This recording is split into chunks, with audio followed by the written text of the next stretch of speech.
Welcome back to the SA Sports Show. We're back down here at the Tonsley 24/7 squash court. Today we've got Alex Ryan from Good Start Psychology. Alex, thanks for coming in today. Thanks for having me. We're going to talk a little bit about the performance zones that athletes want to get into when they're playing. It seems to me that most people tend to perform better when they're in a certain level of fired upness. Yeah. Can you sort of explain in psychological terms what that means and what's going on? Well, basically the zones is a way of understanding your energy levels. So when you're starting in a green zone, that's a happy and relaxed zone. And then when you're going up the zones, you're going up to a yellow and a red zone. A yellow zone is sort of a zone where you've got performance, a bit of anxiety or nervousness when you're going and playing a sport, you're preparing for maybe a big match. And then the red zone is when you've overshot the mark and your energy levels are too low. So, and the other thing is there's another zone down at the bottom, the blue zone, when you're actually too flat. You might be tired, you might be drowsy, fatigued mentally or physically. So basically, when you talk about getting into a fired up zone, you're talking really not just being in the green zone, but going a bit higher than that and getting energy levels up a bit, but not too far. Well, different people have different indicators. What kind of things, if we're a coach or a parent or even a teammate, what kind of things can we look for physically that will give us an indicator of if the people are in the right zone? Well, I don't know. I mean, basically looking for body signs, aren't you? So you're looking at whether they're preparing properly, how they look, whether they're slumped, whether they seem alert, whether they are sort of going through a routine and trying to get their energy levels up. I mean, you can read that when you have players, don't you? You can tell whether their energy levels are up or down. Yeah. Is that right? Yeah. So, I mean, it's hard to say because everyone's different, you know, like every athlete would be different. Yep. Some people, like if you looked at someone like, say, Rami Ashur, like he's quite relaxed, he looks relaxed, but he's probably on the inside, he's really fired up. So it's a bit hard to read at times, but, you know, that's really up to you to work with your athlete to try and work out what zone they're in and what's the best zone for them to perform at their best. Okay. Yeah.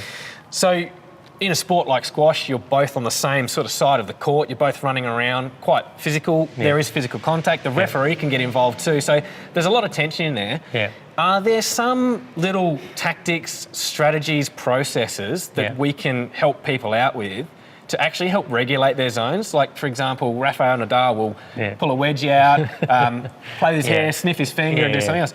Maria Sharapova won't step on the white lines when she's playing tennis.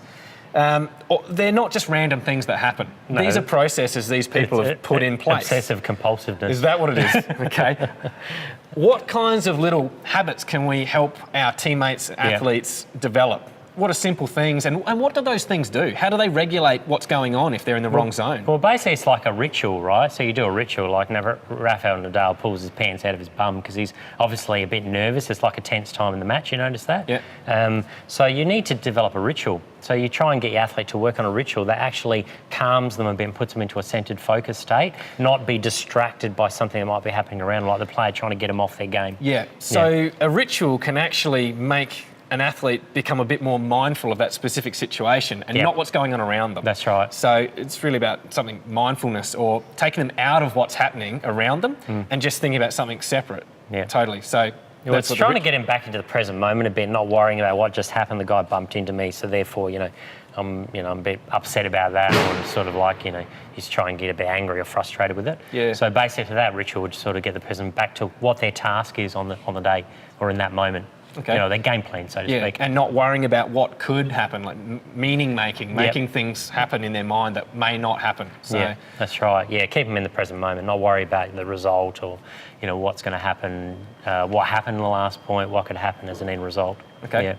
All right, some great advice. Thanks for coming up today. No worries, thank you. Back to you guys in the studio. Yes, thanks for staying with us on the Sports Show, Will Baz. The word gets thrown out a fair bit, legend, elite and all that stuff. But our next guest, Peter Darley, 206 games with South Adelaide, 13 games for South Australia, captain from 67 to 71, premiership in 74. There is nothing the man didn't accomplish, and perhaps is one of the greatest footballers we've had in South Australia, but certainly the greatest that South Adelaide have ever had. Now, Dales, I'm making you sound pretty good, mate, and I appreciate you coming in. That's a build-up, Dales. It is indeed. I'm not sure about the greatest that South Adelaide's had, but we certainly have had some good players there, and I'm privileged to be considered in that lot. Oh, no, Jimmy Dean and well in there, mate. Mark Navy. Jimmy Dean, you had a couple of goals. But you know, when it's easy for me just to tout them out quickly, that's over a fairly extended period of time that number 16 has graced the footy grounds and done it exceptionally well. Even in your last year, coming back from a cartilage injury, back then that was seen as a major one, led the club in goal kicking.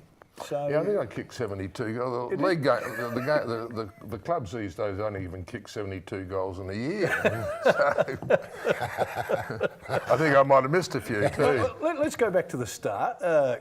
Not all the way back, but Prince Alfred boy, and then you're at school, still a scholar, and you start playing your first game with South Adelaide. Can you remember your first game with the Panthers? I can. It's about one of the few games that I can recall playing in my career. I left school in 1962 and played 2 games. One against Norwood, and I stood Peter Aish, which was the first game, and I think I kicked 2 goals on him. Wow. And the second game was against Sturt, and then of course I left school. But it's rather interesting because I never really understood what league football was as a kid. And I think I followed Glenelg, and all of a sudden these talent scouts grabbed me at Glandore Oval and said, "Do you want to play footy for South?" And I said, "Yeah, well, as long as I can get a game on Saturday." And that's how I ended up in South. I didn't really have any affiliation or affinity to South Adelaide Footy Club. But it turned out to be a pretty wonderful experience, and it was a life-changing 10 or 12 years, 15 years, whatever it was that I had with them.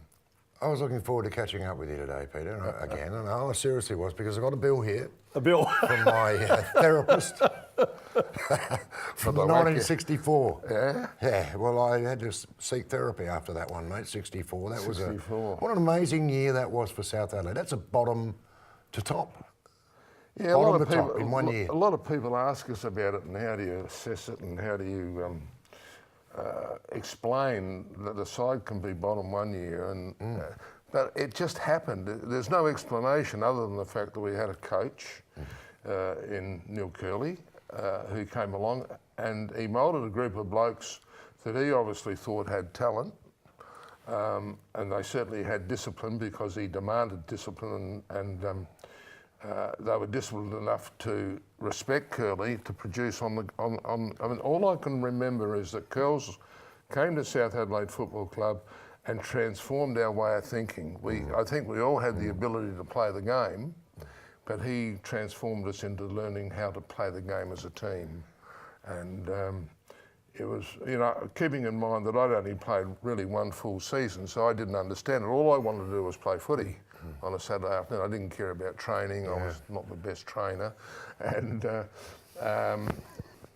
but for some unknown reason, Neil had the ability. Had a couple of blokes around him. Had a bloke called Joe Deemel that was our fitness coach. Now, to me, he was a bit strange because he had us running up stairs and through sand hills, and I didn't see too many stairs in the middle of a footy ground, or not too many sand hills. Great point, Peter. That's a great point. I love that point. But it was all part of the discipline. It was all part of it, and then it became a bit of a contest between the players who could run up the stairs quicker than the bloke before or after, and it was all timing and jumping over skipping ropes and things. All new to me. Mind you, I was only young, and it was basically pretty new to the other blokes as well. But he was able to maintain and build a team. That's what he did. But there was no recruiting. I mean, he didn't. There wasn't major recruiting for South Adelaide to win a flag. It was the same group that finished bottom. Exactly right. It was amazing. It was an amazing turnaround. Okay, you beat Port in the final. Well, terrific. It's good that you've let it go, Baz. You've Well, let it go, yeah. No, I'm not bitter. I'm not bitter. shouldn't be. No, don't get me wrong here, mate. Did you pay the therapist? No. I've been waiting for you, mate. I've been waiting for you. But it was just one of those Cinderella years, wasn't it? It was just an amazing year. Because you look at South Adelaide and you say, well, okay, they're bottom, they've recruited nobody, okay, they got Curly, but that's it. Yeah. So they'll finish whatever. Well, the other thing is Curls missed the first 8 games, so he didn't have any great influence as a player other than as a coach. And that was rather interesting because he was able to build the players as a team without him actually participating in that team. And as a mentor of the players, and he understood the players, he talked to the players. There's a lot of stories going around about Neil Curley, but I mean, I found him, and he still is to this day, a good friend and a good person. And they reckon he's still got his first quid. That's not true. He used to take us into the pub and we'd have a drink on a Thursday or a Friday night at a meeting. There was never any of those restrictions. I mean, we had to moderate it, what we did. or some of us had to moderate it, but without him playing in the side, it was a pretty good achievement that he was able to build that team in those first 5 or 6 games to be a winning side. And that culture, and of course when he came back in, he was never a tough player. He was always a tough player and a fair player. When I say there's a lot of stories going about, you know, they reckon that he was deliberately went out to stop people. Well, that's not the case. He'd go for the ball, and if somebody was in the way, bad luck. Yeah, that's Curls. Did you play against anyone tougher than Curls? More than likely did. There were some dirty players out there. No, they're legitimately tough, not dirty. There's quite a few players out, and that's the difference between the game today and the game when we played. When we played, it was football. Yeah. Now it's handball. I don't know what you call the game today. It's pretty pathetic to me. But we actually played the game, and we'd all expect a biffing or, in going for the ball. And there was a few blokes that were a little bit untowards and weren't scared to smack you behind the play.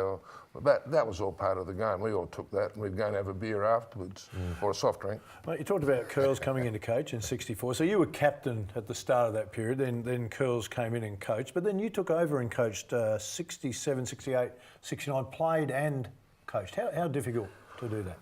It wasn't a job that I wanted. I didn't want to coach. All I wanted to do was play. I hated training. All I wanted to do was play footy on Saturday when I could. Now, I missed 65 and 66. I missed 2 years. I had cartilages out. And I thought my career, I didn't care. I went up the bush and wool pressed and worked in the sheds and what have you. And then I came back and I was asked to coach South, and I didn't want to. I think it was a bit of a political ploy by somebody on the committee, and they offered me a considerable amount of money. I never played football for money. I always took what I was offered, but I never asked, and I never played the game for money.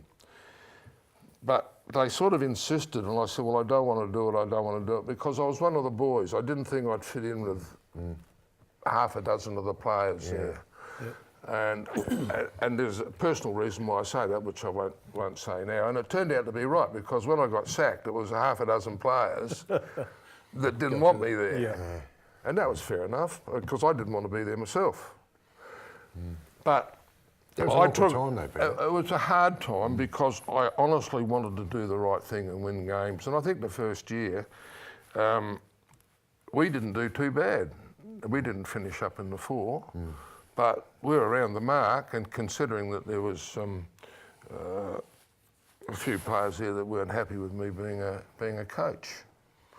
But anyway, it disintegrated to the point where after 3 years, I was asked to relinquish the position of coach, which happened, and I was quite happy. But I stayed with the club, and when Neil went to Glenelg, I tried to go to Glenelg with Neil.